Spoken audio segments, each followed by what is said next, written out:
ക്ഷേത്രത്തിന് മുന്നിലായി കാണുന്ന ഈ ആൽമരം ശ്രീനാരായണ ഗുരുദേവൻ നട്ടുപിടിപ്പിച്ചതാണ്.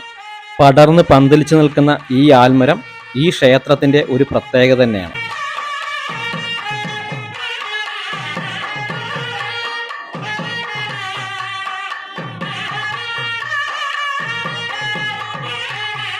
ഹായ് ഫ്രണ്ട്സ്, എല്ലാവർക്കും പുതിയ വീഡിയോയിലേക്ക് സ്വാഗതം.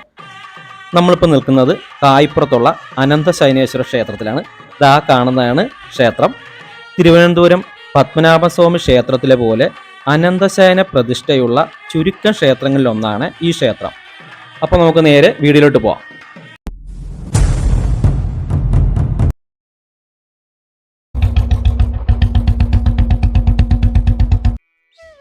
ശ്രീ മഹാവിഷ്ണുവിൻ്റെ അനന്തശയന ദർശനത്താൽ പുണ്യമാർന്ന ഭൂമിയാണ് ആലപ്പുഴ ജില്ലയിലെ കായിപ്പുറം എന്ന ദേശം.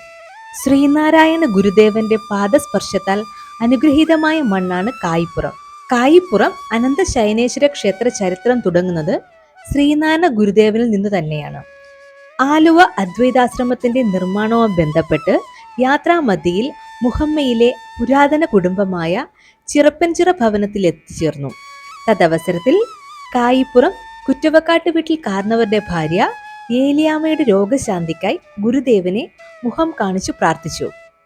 അനന്തരം ഗുരുദേവൻ കായിപ്പുറത്തുള്ള കുറ്റവക്കാട് ഭവനത്തിൽ എഴുന്നള്ളുകയും വീടിന് ചുറ്റും സ്ഥാപിച്ചിട്ടുള്ള സർപ്പശിലകൾ പിഴുത് വേമ്പനാട്ട് കായലിൽ നിമജ്ജനം ചെയ്യുകയും ഏലിയാമ്മയ്ക്ക് രോഗശാന്തി വരുത്തി സുഖപ്പെടുത്തിയതായി പഴമക്കാർ പറയുന്നു. തുടർന്ന് നാട്ടുപ്രമാണിമാരായ കിളിയൻവിളി, കുറ്റവക്കാട്ട്, കുറുപ്പശ്ശേരി മുതലായ പ്രാചീന കുടുംബങ്ങളിലെ കാരണവന്മാർ തങ്ങൾക്ക് ആരാധന നടത്തുന്നതിന് ഒരു ദേവാലയം നിർമ്മിക്കുന്നതിന് സ്ഥാനം കാട്ടിത്തരണമെന്ന് ഗുരുദേവനോട് പ്രാർത്ഥിച്ചു. ആ മഹാത്മാവ് ഭക്തരോടൊപ്പം പടിഞ്ഞാറോട്ട് നടന്ന് കിളിയൻവിളി വക ഇന്ന് ക്ഷേത്രം സ്ഥിതി ചെയ്യുന്ന സ്ഥലത്തെത്തുകയും തത്സമയം ആകാശത്ത് കൃഷ്ണപ്പരന്ത് വട്ടമിട്ട് പറക്കുന്നത് കണ്ട് ത്രികാലജ്ഞാനിയായ അദ്ദേഹം മഹാവിഷ്ണുവിന് ആദിവാസമുള്ള സ്ഥലമാണിതെന്ന് മനനം ചെയ്യുകയും തൃപ്പാദങ്ങൾ കൊണ്ട് ഭജന മന്ദിരത്തിന് സ്ഥാനം നിർണയിക്കുകയും ചെയ്തു. ഇതോടൊപ്പം ഒരു അരയാൽ നട്ടുപിടിപ്പിച്ച് ദിനം പ്രതി പ്രദക്ഷിണം വയ്ക്കാൻ ഏലിയാമ്മയെ ഉപദേശിക്കുകയും ചെയ്തു. അന്ന് നട്ടുപിടിപ്പിച്ച അരയാൽ പടർന്നു പന്തലിച്ച് മഹാവൃക്ഷമായി ക്ഷേത്രനടയിൽ ഇന്നും സ്ഥിതി ചെയ്യുന്നു. ഗുരുദേവൻ നിർദ്ദേശിച്ച സ്ഥലത്ത് ഭജനമട സ്ഥാപിച്ച് പൂജയും വഴിപാടും നടത്തിപ്പോരുന്നു. പിന്നീട് ഈ ഭജനമഠം ക്ഷേത്രമാക്കണമെന്ന ആഗ്രഹം ഭക്തജനങ്ങൾക്കുണ്ടായി. അങ്ങനെ അതിന്റെ ശ്രമഫലമായി 1998 മെയ് 23 ക്ഷേത്രത്തിൽ അനന്തശയനേശ്വര പ്രതിഷ്ഠ നടത്തുകയും ചെയ്തു. തിരുവനന്തപുരം അനന്തപത്മനാഭസ്വാമി ക്ഷേത്രം കഴിഞ്ഞാൽ അനന്തശയന ക്ഷേത്ര പ്രതിഷ്ഠയുള്ള അപൂർവം ക്ഷേത്രങ്ങളിലൊന്നാണ് കായിപ്പുറം ക്ഷേത്രം.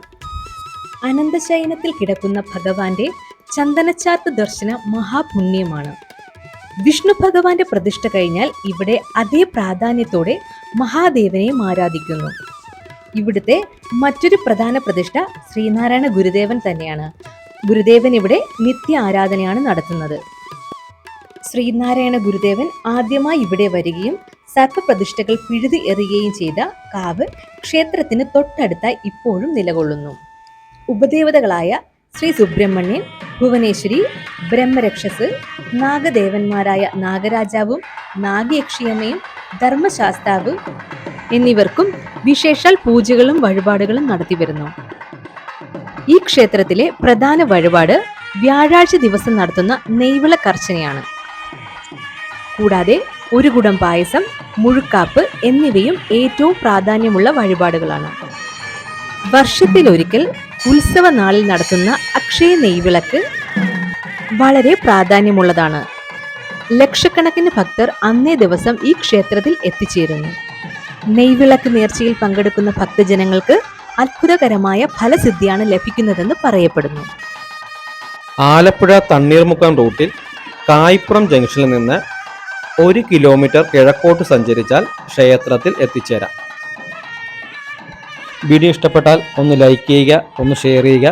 പിന്നെ ആദ്യമായിട്ടാണ് ഞങ്ങളുടെ വീഡിയോ കാണുന്നതെങ്കിൽ ആ താഴേക്കാണ് സബ്സ്ക്രൈബ് ബട്ടണും തുടർന്ന് വരുന്ന ബെല്ലൈക്കും കൂടെ ഒന്ന് എനേബിൾ ചെയ്താൽ ഞങ്ങൾ അപ്ലോഡ് ചെയ്യുന്ന വ്യത്യസ്തവും പുതിയതായ വീഡിയോകൾ നോട്ടിഫിക്കേഷൻ എത്തുന്നതാണ്. അപ്പോൾ അടുത്തൊരു വീഡിയോ ആയിട്ട് വീണ്ടും വരാം. Okay, by.